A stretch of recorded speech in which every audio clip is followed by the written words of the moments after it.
Hey there, survivors. Thanks for tuning in to tonight's episode. If you're new here, please consider subscribing. It really helps me keep these stories coming. And while you're here, let me know in the comments where you're listening from. Now let's get started. They say the infected people took down the world in a matter of weeks. That's not true. The world was already broken. The outbreak just made it honest. I didn't lose anyone when it all fell apart. No tearful goodbyes. No last calls or final messages. When the virus hit New York and spilled into Jersey, I didn't go looking for family. I didn't even check on the people who used to call me their responsibility. Truth is, I barely remembered what their voices sounded like. The first time I watched someone get torn apart on the street, I didn't flinch, just stood there, quietly counting how long it took. 16 seconds before the screaming stopped. That told me more about the new world than any news broadcast ever did. But I wasn't always like this. There was a time when people tried to fix me. My name is Aaron Pierce. Before the world ended, I was labeled treatable, a success case. Someone who could be folded back into society with enough pills, enough talking, enough pretend progress. I played along. Therapy sessions, behavioral checks, the whole dance. Cedar Heights in Newark became my second home. They said I showed signs of improvement. I nodded in all the right places. They never saw the truth. Maybe no one did, until the rules vanished and everything burned. Cedar Heights claimed to have turned me around, claimed I had made enough progress to re-enter the world. I acted like a model patient, took pills on schedule, recited the key phrases in group therapy, pretended I felt guilty for things I'd done. In reality, I didn't feel anything. Not remorse, not anger, not sadness. Just a curious disconnection from the people around me. If anything, I learned how to blend in. I got discharged. They recommended continued therapy and medication, but I was free. I returned to a tiny rental in downtown Newark, courtesy of a distant uncle who wanted me off his back. Spent the first few weeks trying to figure out what normal life looked like. I found a job at a big box electronics store in Secaucus, working graveyard shift. I stood behind a locked glass case of expensive laptops and cameras, half listening to the hum of overhead fluorescent lights, sometimes slipping a few items into a secret stash in the supply closet. No one noticed. Or if they did, they never called me on it. Then the news started reporting odd outbreaks. Officials on TV said it was some kind of severe flu. The first sign that it was more than that came when the so-called flu victims started attacking hospital staff. It started in New York City, crossing over from the boroughs into northern New Jersey at an alarming speed. The local stations showed shaky phone footage of paramedics being knocked to the ground. There were rumors of people, recently declared deceased, standing up and staggering forward. The general public soon gave them nicknames: eaters, strays, risen, the changed. Each group of survivors seemed to have its own term. In those early days, I still had a dim curiosity about my mother's status, but it wasn't strong enough to push me into action. She was living somewhere in Staten Island, last I heard. I watched from my window as the chaos spilled across the Hudson River. The highways flooded with abandoned cars. Emergency sirens blared in the distance at all hours. The store in Secaucus shut down after staff and customers got attacked in the parking lot. National Guard trucks barricaded major intersections along New Jersey Turnpike, but the barricades didn't hold for long. No official evacuation plan reached me. Actually, no official plan reached anyone in my building, as far as I know. I gathered supplies and prepared to wait. I wasn't sure for how long. A month, a year. I had no illusions that help was coming. One night, the lights cut out for good. The next morning, the water pressure trickled down to nothing. I collected what I could: canned food, a few knives from the communal kitchen, those stolen electronics from work. The electronics, of course, were useless without power, so I left them behind. The knives, though, came in handy. My building had 5 floors and an old rooftop access that no one used. I lugged everything up to the roof, pried open the locked door. Out there, I found a small utility shack that housed some maintenance equipment, half a dozen spare tiles, a broken shovel, that kind of stuff. I set down my supplies and took a moment to observe the city. Smoke rose in plumes from multiple directions. Below, ragged figures shambled through deserted streets. They moved with a strange, stiff repetition. Whenever they spotted something living, they'd lurch forward in a surge of horrifying momentum. That first time I saw them up close, I felt almost nothing. I didn't even flinch.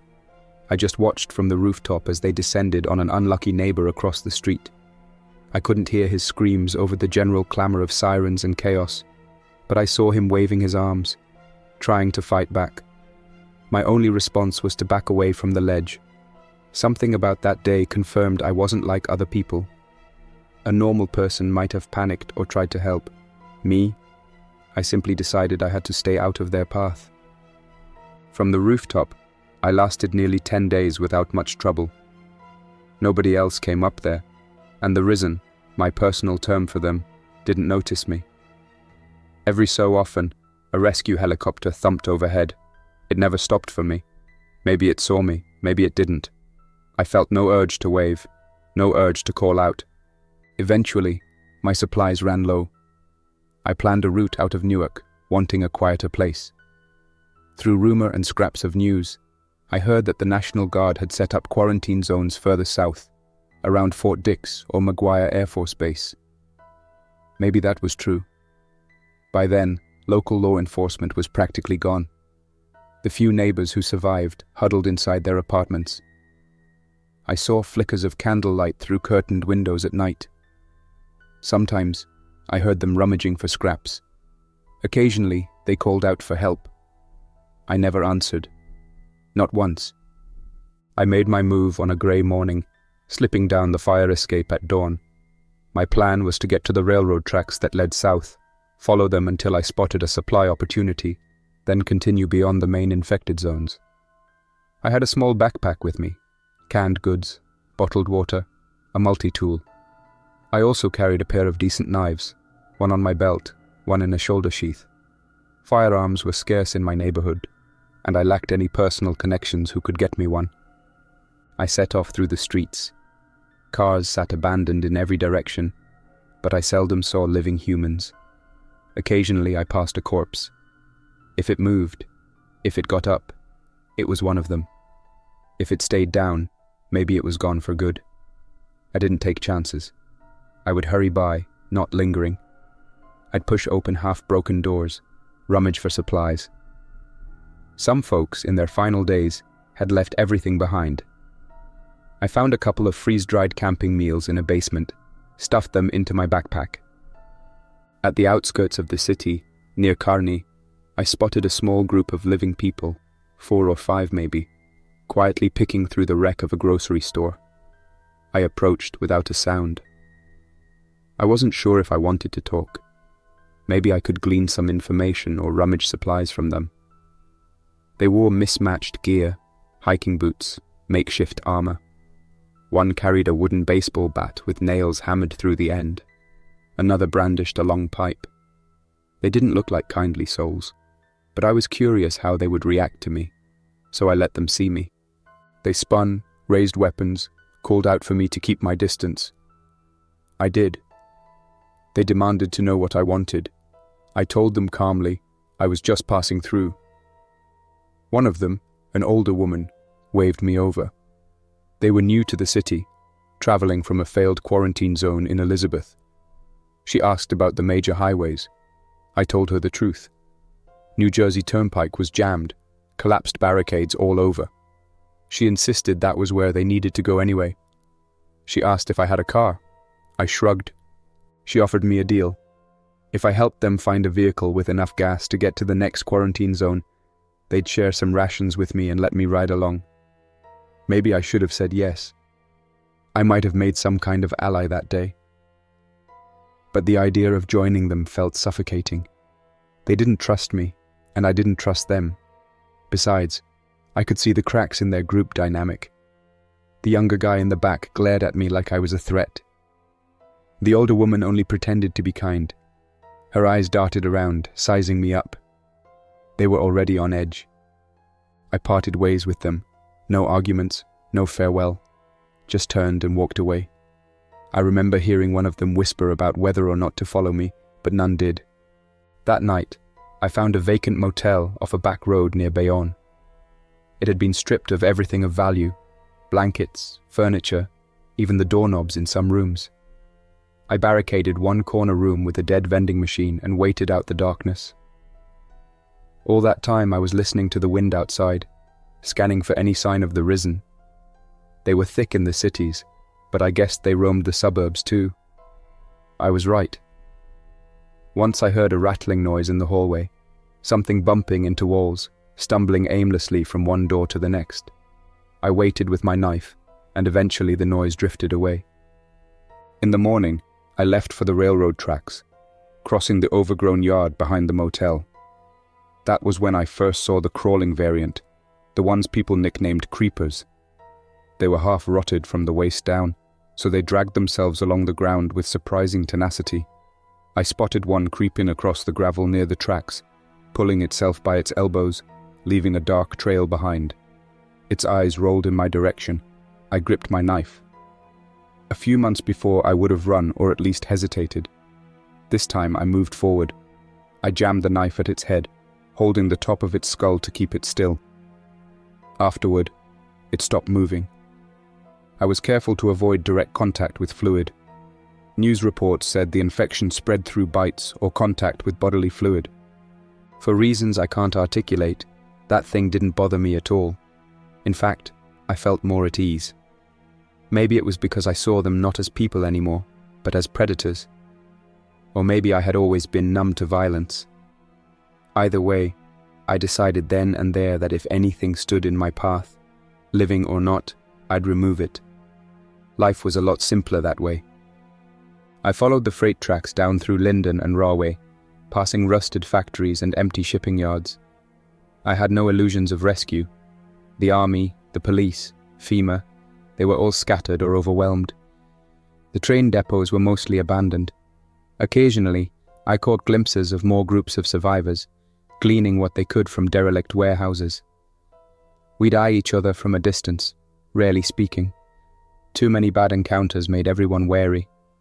By late summer, word on the street was that most major cities along the East Coast had lost control. Boston was gone. Philadelphia was crumbling. Even the outskirts of Washington, D.C. were compromised. There were rumors of safe zones in the Midwest, Ohio, Indiana, places where the population was thinner and the risen had fewer hosts to spread through. I set my sights on heading west. If I found other people along the way, that was fine, so long as they didn't bother me. I spent my days scavenging. My nights I'd sleep high up in water towers or perched on rooftops. The risen, there were so many terms, but the risen stuck in my mind, wandered aimlessly in large packs now, often clumped together, as if drawn by some primal instinct. Some survivors insisted they reacted to noise. Others claimed it was motion or scent. I never had the patience to study them in detail, but I noticed that loud sounds brought them running, or shambling or stumbling from all directions. Quiet was my ally. In mid-September, I encountered a group of 4 in an industrial park near Metro Park Station. They were rummaging through pallets of shrink-wrapped canned food. I watched from behind a stack of empty boxes. They spoke in hushed tones, rummaging quickly as though they expected trouble. Eventually, they spotted me. One man, probably in his late 30s, raised a rifle to his shoulder. It was an AR-15, well maintained. He told me to back off. I could sense his tension by the way he kept repositioning his feet. I recognized that feeling of constant readiness. The others in his group held crowbars or knives. They all wore backpacks stuffed with cans. I said, "I just want some supplies." He gestured with the muzzle of the rifle. "You alone?" I nodded. They didn't relax. The woman in the group muttered something about being careful. Too many marauders around.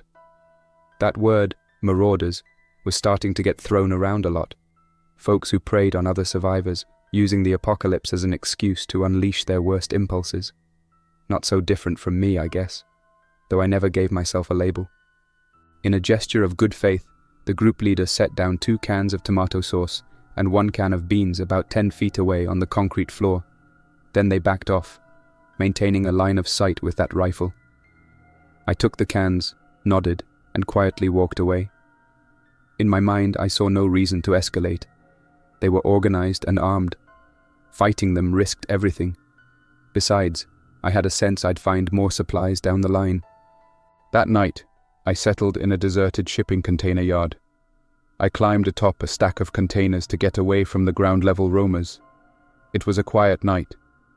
I opened the cans with my multi-tool, eating the beans cold, sipping from a jug of water I'd found. At times, the moans of the risen drifted through the labyrinth of steel containers. Strange shapes moved below, silhouettes in the faint moonlight. I made sure not to drop anything or draw attention.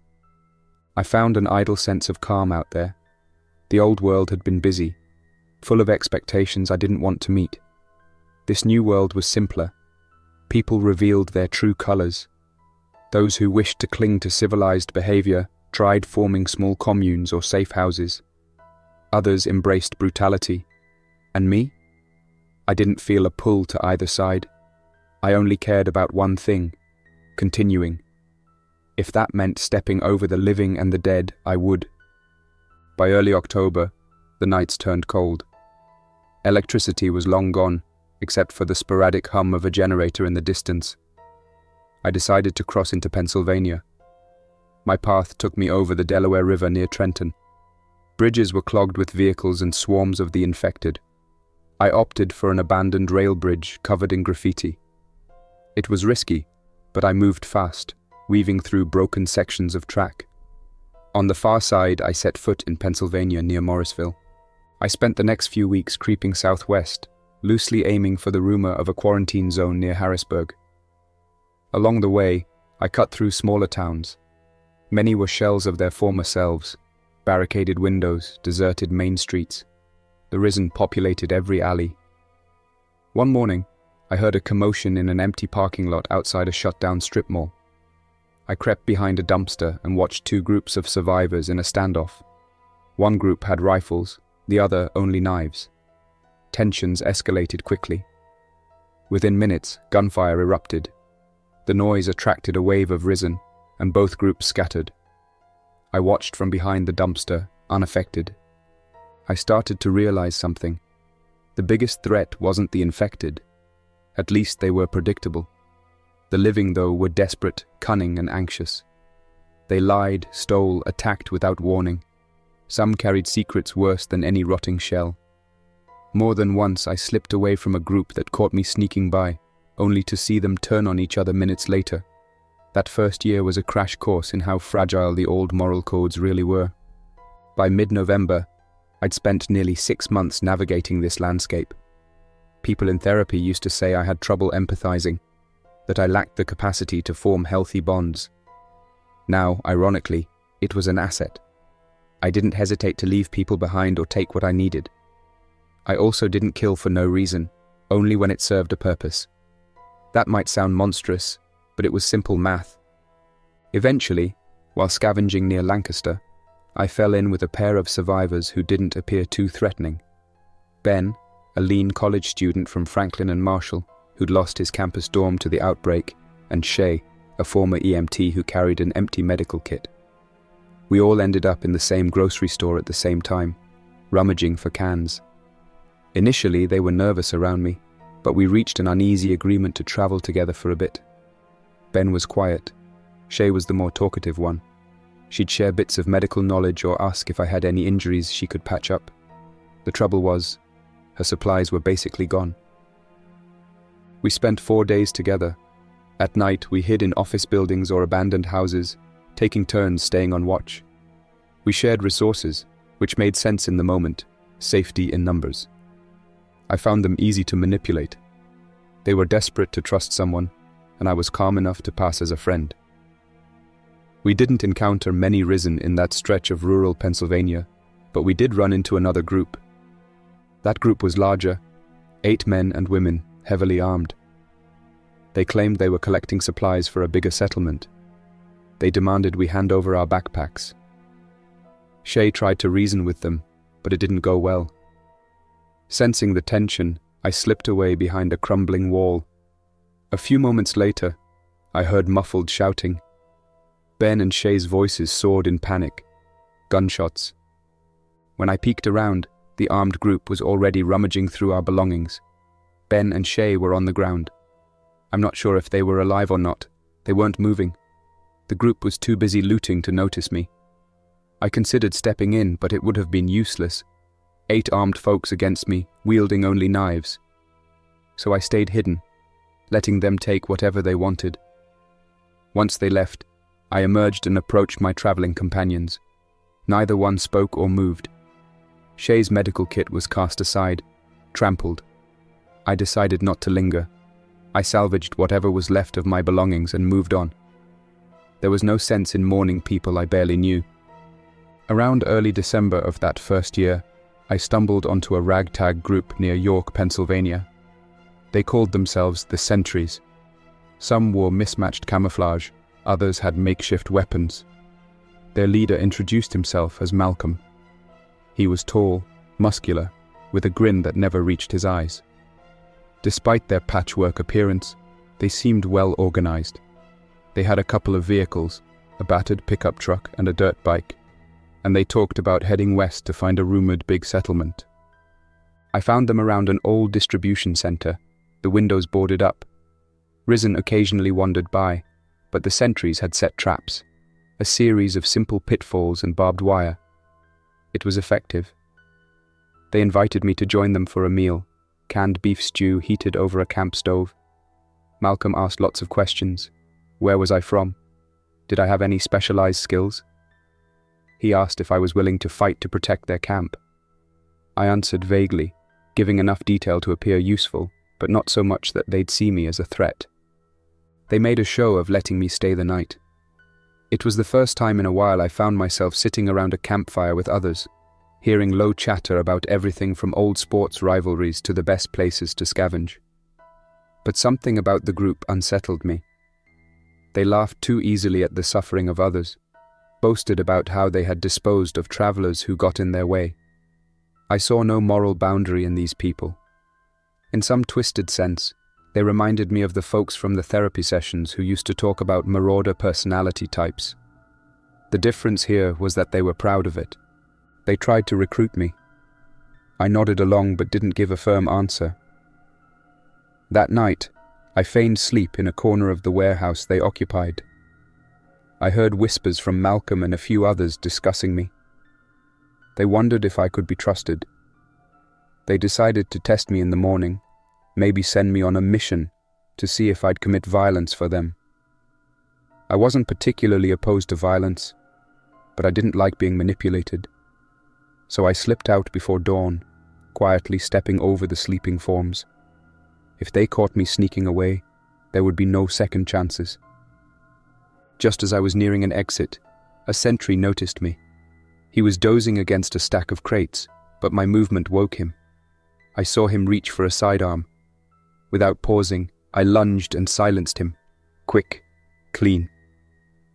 Then I vanished into the night. I left the camp behind, not looking back.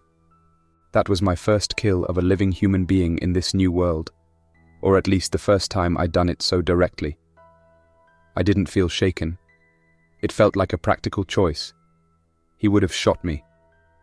So I took care of him first. End of story. January arrived with a fierce chill. Snow dusted the highways, making tracks easier to see. Most of the Risen slowed in cold weather. They'd freeze in place, sometimes locked into bizarre poses. But when the sun warmed them, they'd move again. Winter gave me a break from the massive hordes I'd seen in the fall. I traveled further west, aiming for Pittsburgh. There were rumors that the city was a battleground between multiple survivor factions. I hoped to skirt around it, but I was curious to see if any safe zones had actually been established. On the outskirts near Monroeville, I caught word of a group calling themselves the Ravens. They had a radio tower somewhere in the city, broadcasting messages about cooperation and refuge. It was about midday, when I stumbled onto their actual setup, a small walled community built around an old hospital parking lot. High chain-link fences topped with barbed wire, guard posts overlooking the perimeter. A woman in a heavy coat approached me, flanked by 2 armed guards. She introduced herself as Naomi, one of the leaders. She asked the usual questions. Was I infected? Was I armed? Did I have any useful skills? She also asked if I was willing to contribute labor. I told her I'd do my share if it meant a secure place to stay. That was half true. I wasn't particularly interested in community, but I was cold and tired, and if they had food and shelter, that was better than wandering alone for a while. Inside, I saw about 24 survivors going about daily tasks, reinforcing the walls, sorting through salvaged medical supplies from the hospital, growing what looked like winter greens in makeshift planters. The hospital building behind them was sealed off. Naomi explained that the interior was still infested with the Risen, specifically a variant they called shadows. These shadows preferred dark, enclosed areas. They came out at night, hunting anything that made noise. The Ravens had made some attempts to clear them, but it was too risky, so they stuck to the parking lot and barricaded the lower floors. Over the next week, I observed the daily routine. They had a decent system for rationing food and water, a rotation for guard duty. Everyone contributed, whether it was cooking, sewing, repairing fences, or patrolling. The tension among them was noticeable, though. There were often small arguments about who was doing more work, who got the best portion of rations. Naomi tried to keep order, but I could tell she was exhausted by the burdens of leadership. I played along, doing menial tasks like hauling water or patching holes in the fence. They gave me a bunk in a small shed near the guard tower. I felt a strange sense of being an outsider. Some of them tried to be friendly, told me their stories, losing loved ones, escaping infected highways, the heartbreak of watching entire city blocks burn. I listened, nodded, but never revealed much about myself. At some point, a few of them asked about my family. I shrugged, saying I never got along with my parents and had no idea where they were now. A young man named Joel said he was planning to lead a small expedition further into Pittsburgh to scavenge food. He asked if I'd go along. 4 of us set out at dawn, crossing the snowy streets. The city was eerily quiet, the only sounds being the caw of actual ravens picking over trash. We found a warehouse that once stored canned goods, but it looked picked clean. Then we tried an old supermarket, pushing through toppled shelves and scattered debris. We managed to collect a few items, mostly stale crackers, powdered milk, and some canned fruit. But we lingered too long. A wave of Risen, apparently lurking in the back rooms, shambled toward us. The group panicked. Joel got cornered behind a cash register. Another man, Vince, yelled for me to help. I was near the exit at the time. I saw Joel fumbling, pinned by a snapping figure in a tattered jacket.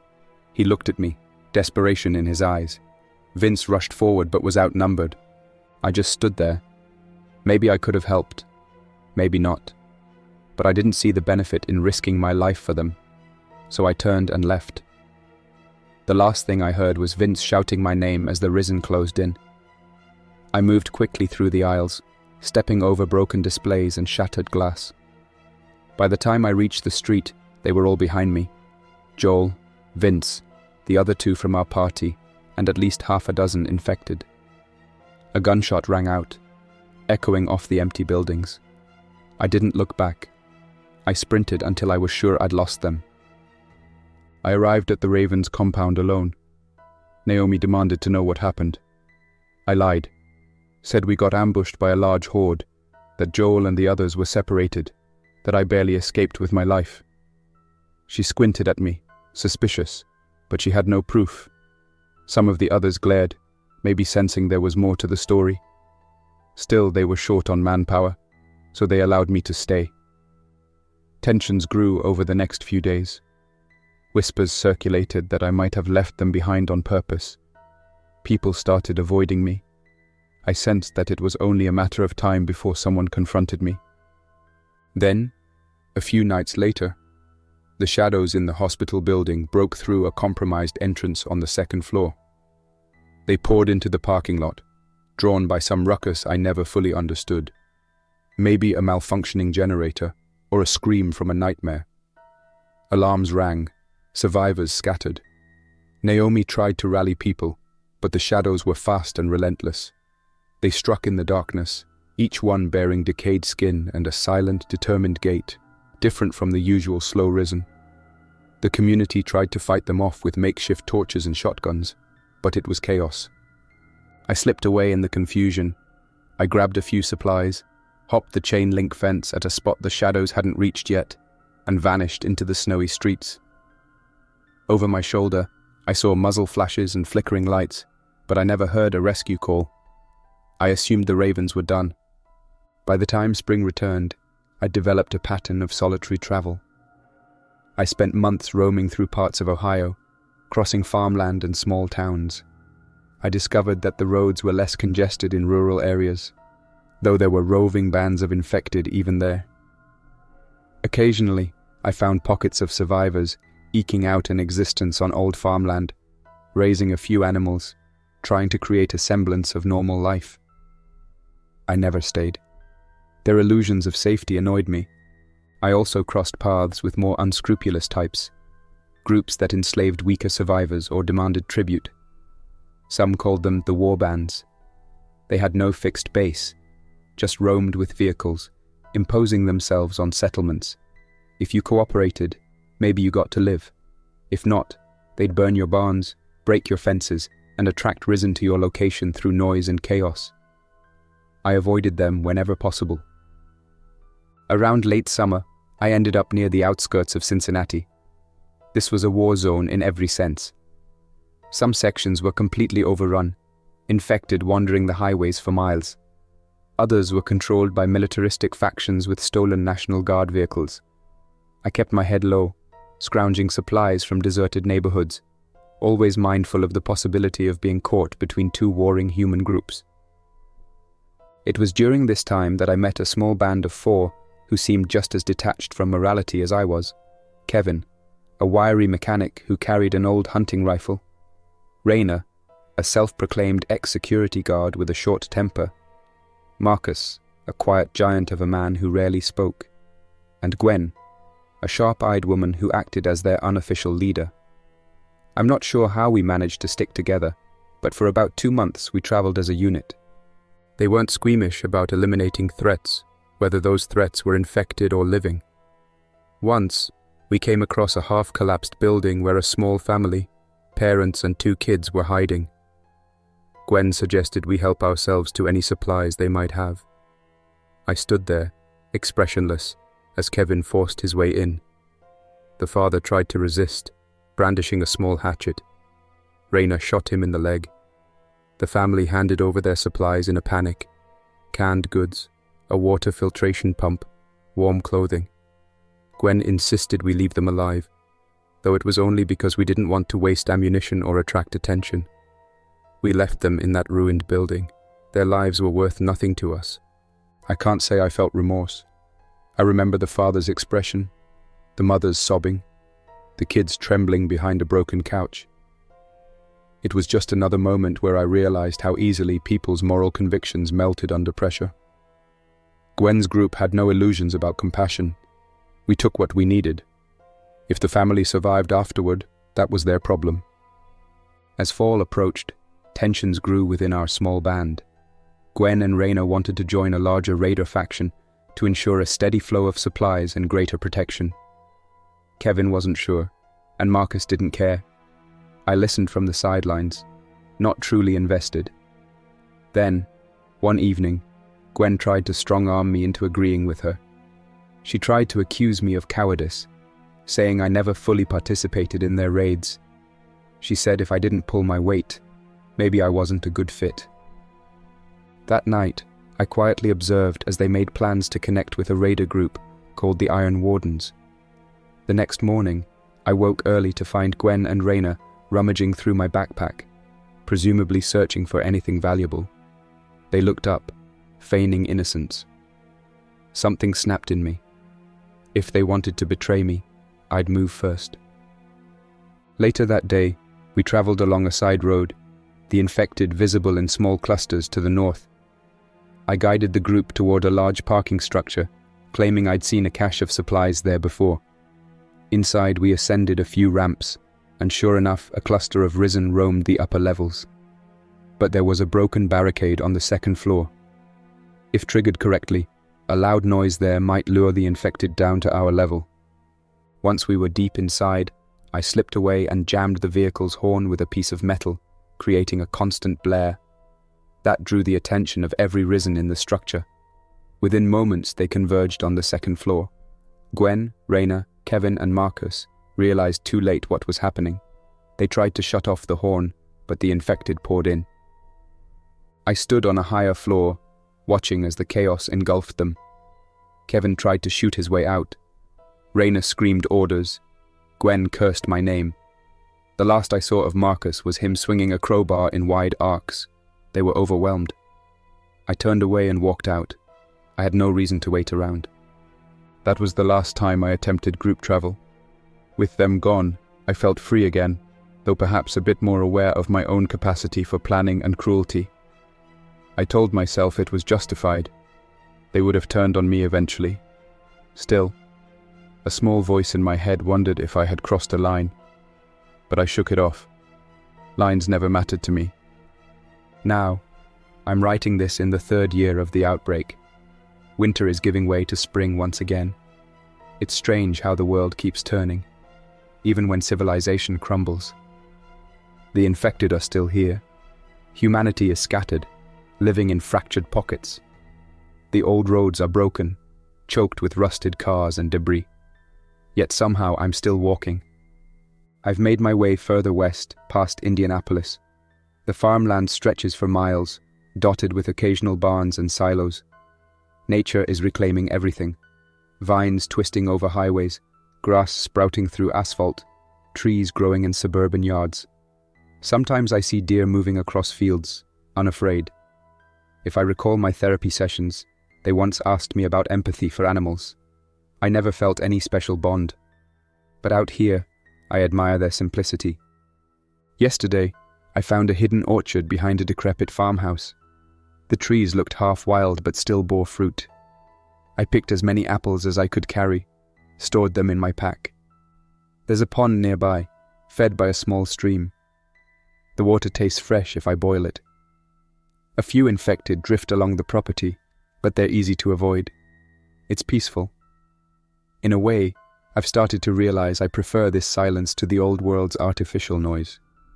Sometimes, I catch myself thinking about the old days, not with regret, but with a detached curiosity, like I'm studying a story that happened to someone else. I recall being in that therapy circle at Cedar Heights, forced to discuss my feelings. There was a time we did an activity where we had to write letters to those who hurt us. I never shared mine. If I did, it would have said something like, "I'm not broken. You are." I wonder if my mother survived somewhere. If so, I doubt she's looking for me. I'm certainly not looking for her. When I picture her face, I see only a stranger. The concept of family feels foreign now, just like the idea of safe neighborhoods and smiling neighbors. The world has changed, and I can't deny I've changed with it. In many ways, it feels right. A place where the strong thrive, where pretense is stripped away. People show their true nature now. Some cling to compassion, hoping to rebuild. Others succumb to cruelty. I'm somewhere in between, observing, existing, without guilt or shame. As spring blossoms across the Midwest, I find myself setting up a makeshift camp in what used to be a national park. I won't say which one exactly. It feels like I should keep something for myself. The infected are there too, wandering across empty campsites, stumbling between trees. They're slower on uneven ground. For me, it's easy to skirt around them. In the evenings, I climb a rocky outcrop that overlooks a valley. The sky is wide and open, more stars than I ever saw near the cities. Sometimes, small groups of survivors pass in the distance, trudging along a trail or pushing an old cart. I watch them from above, unseen. They have hope in their eyes or desperation or something else I can't name. My first instinct is always to hide, to remain apart. But lately, I feel a flicker of curiosity, as if I'm considering whether to approach and say hello. Is that a sign of growth? Or just another ploy to see if they're worth anything to me? I recall a passage from an old biology book about apex predators, how they shape the ecosystem around them, removing the weak. It's a natural process, something older than humanity. Out here, I've become a predator of sorts, but the difference is, I can choose. I'm not mindless like the infected. I'm not bound by a moral code like some survivors. That makes me wonder if I'm closer to a monster than the risen ever were. There's a rumor I picked up a few weeks back. People say a research facility in Colorado is searching for a cure. Some ex-government scientists holed up in a fortified lab, working around the clock. Part of me wants to find them. Part of me wonders if it's even possible to cure what this world has become. A cure might raise the dead back to a semblance of life, but it won't fix the cruelty that erupted among the living. If these scientists succeed, maybe the infected threat will fade. But what then? Will humanity go back to pretending everything is fine? I'm not sure I want that. This new reality, harsh as it is, seems more honest. People can't hide who they are behind polite smiles for very long. The apocalypse put everyone's heart on display. Some rose to the occasion, saving lives, forming communities. Others, like Gwen and Raina, saw an opportunity to dominate. And me? I've floated between these extremes, guided only by my own need to survive and a complete lack of attachment to others. In this third year, I stumbled upon a small settlement near an abandoned train station in the middle of the plains. They've reinforced the station's perimeter with scrap metal and old fences. Maybe 15 or 20 survivors live there.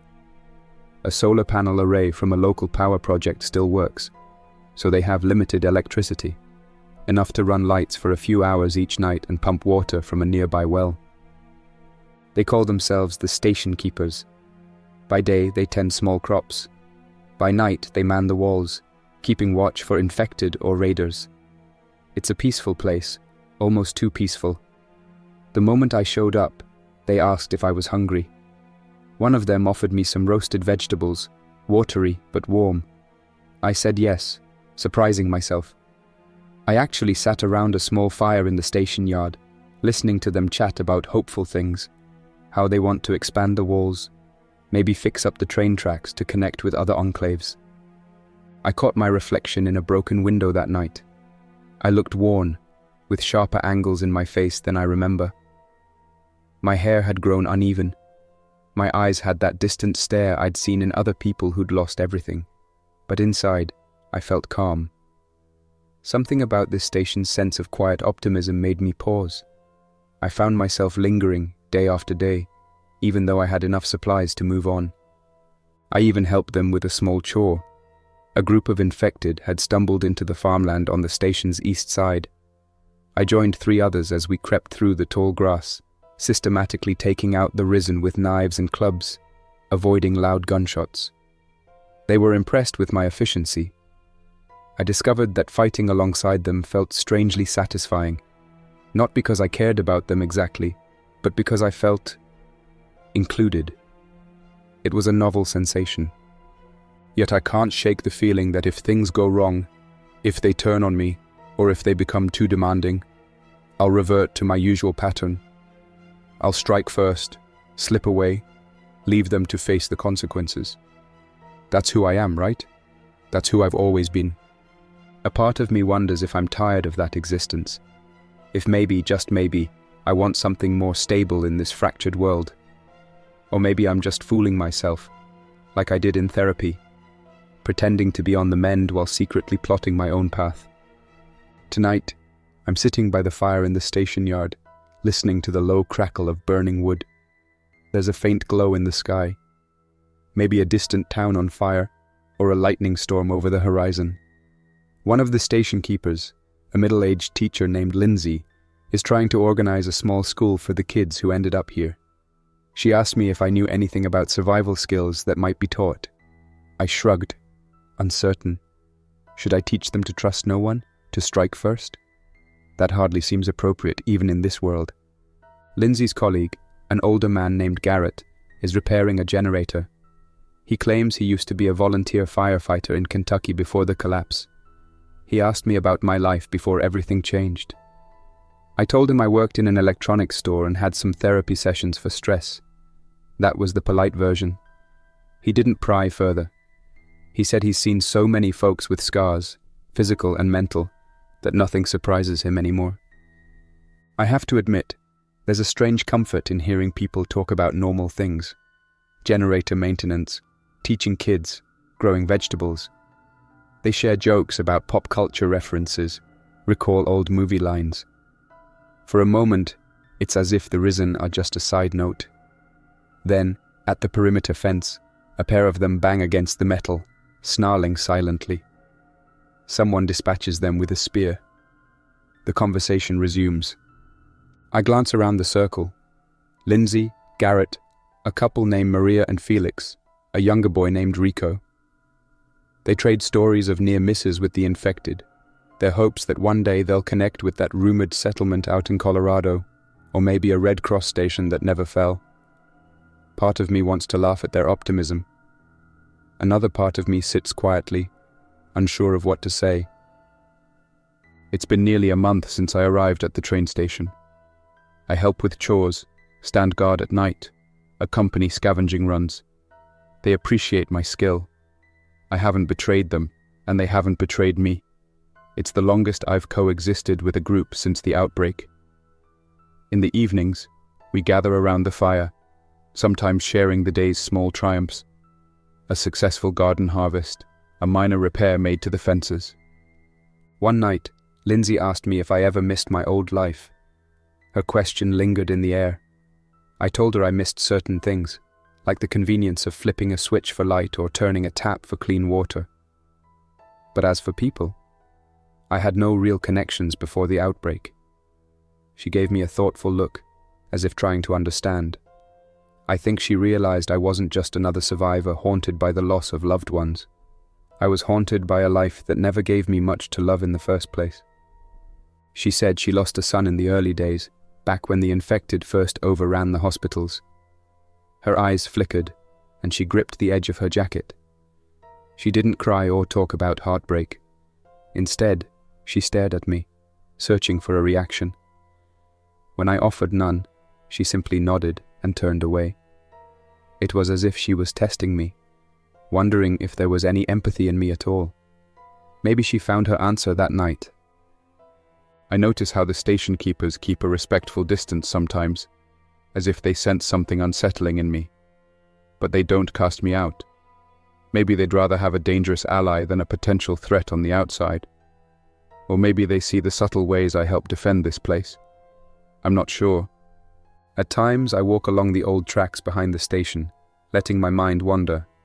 The farmland extends to the horizon, dotted with clusters of infected like lost cattle. I could leave, vanish into that endless landscape, do what I've always done, roam, survive, kill when needed. But something keeps me here. Maybe I'm curious to see how long a place of fragile hope can last. Or maybe a part of me is drawn to the stability they offer. A few days ago, a large horde of Risen stumbled onto the train station from the north. An old cargo train had derailed on the tracks, and the noise of its final metallic screech must have drawn them in droves. We spotted them early enough to prepare. The station keepers had a plan.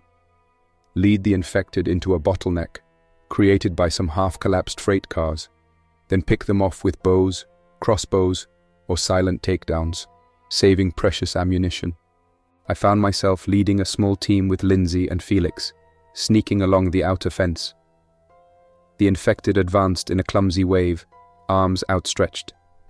The group inside the station banged on metal drums to lure them closer. Then, from behind, we moved in and targeted the stragglers with knives and spears. At one point, Lindsay got separated. She veered off behind a cargo container, with two infected closing in. Felix shouted her name. I saw an opening to help, but for a split second I hesitated. Would I revert to my old habit? Let her face the consequence and slip away? Or would I step in? Something made me act. I rushed forward, silent and quick, driving my knife into the infected closest to Lindsay. She stumbled back, tripping over debris. I dispatched the second one, pivoting to slash at its neck. The two risen went down, unmoving. Lindsay caught her balance. We locked eyes. She didn't thank me out loud, but there was relief in her expression. We regrouped with Felix, finishing off the remaining stragglers. In the aftermath, we lost only 2 station members, a victory by apocalypse standards. The survivors gathered in a solemn circle, the air thick with the smell of decay. Some buried the fallen outside the fence. Others collected salvageable gear from the defeated infected. I slipped away from the crowd, unsure how to process my own actions. Why had I stepped in to save Lindsay? Was it just a tactical decision, or was something else stirring in me? A week has passed since that battle. The station is calm again, though the perimeter is littered with the remains of the risen. I've helped dispose of them, piling bodies far from camp so as not to attract more. We rigged makeshift barricades where the fence was damaged. Everyone seems exhausted, but they smile softly when they pass each other, a shared sense of relief and camaraderie. Lindsay approached me last evening quietly. She said, "I know this place isn't perfect, but it's ours. You've been here a while now. Do you plan to stay?" I didn't know how to respond. She gently said, "You don't have to answer yet. Just think about it." So I have. There's a part of me that yearns for the lonely road, the simple clarity of fending for myself without the complications of people. But the world has changed irrevocably, and maybe I have too. In a way, I've grown used to the station's routine, the sense of purpose that comes with defending a place. I even find a strange satisfaction in seeing the orchard we planted start to bloom, or the expansion to the fence line that might allow for more farmland. At night, I replay my memories, from the therapy sessions in Newark to the glimpses of my father's absence, my mother's distance. I recall the grin of that Cedar Heights doctor, congratulating me on my progress.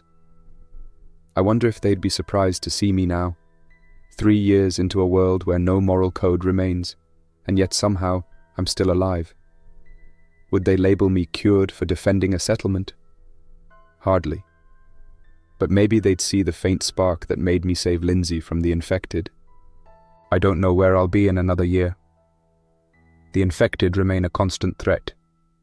The night air still carries the echoes of distant moans and shifting footsteps. Other survivors, with agendas of their own, might try to take this station by force. And I'm still me, capable of violence at a moment's notice, unburdened by regrets. But I can't deny that something has shifted. Maybe it's the faint warmth I feel when I see the station's children practicing with wooden spears, determined to protect their home, or the shared relief when we haul in a good batch of crops, or the small nod Lindsay gives me whenever our paths cross, a silent gratitude I never asked for. I stand on the ramparts at twilight, peering across the empty plains. The horizon glows with the last streak of orange. Far off, the silhouettes of the infected shuffle in disorganized clusters. They haven't come close again since the horde. Nearby, Felix is on watch, scanning with binoculars. Maria calls up saying dinner is ready in the main yard. A normal scene, yet so surreal in a world that's ended. Am I becoming attached? Or am I just waiting for a moment to prove that trust is a liability? Each day, I teeter on that edge. Part of me wants to embrace the station's fragile sense of belonging. Part of me wants to sabotage it and run, as I've always done. For now, I remain here, balancing between 2 possibilities. After years of seeing the absolute worst in humanity, and in myself, I'm oddly curious about whether I can find a place in this new, unrecognizable landscape. The infected are constant, but they're not the real monsters. We are. Or at least, we can be. So if you're reading this, if you found these words somehow, heed my warning. Do not go outside if you think the world is the same. The old world is gone. The infected roam the roads. But the real danger is what people can become when laws vanish and survival becomes everything. If you can find a place of honesty, maybe it's worth defending. If you can't, keep moving. As for me, I remain at the station, unsure whether I'm still the psychopath I once was, or if there's a seed of something else growing in me. Something like empathy, or at least the desire for human connection. Time will tell if that seed flourishes, or if it withers under the endless onslaught of the apocalypse. Until then, I keep a knife at my side and one ear open for trouble, because out here, you never know what, or who, might be lurking in the dark. That's all for now. Thanks for listening. If you enjoyed this story, don't forget to like and subscribe for more unsettling creepypastas. Your support keeps my channel alive. Until next time, stay quiet, stay vigilant, and trust nothing, not even the silence.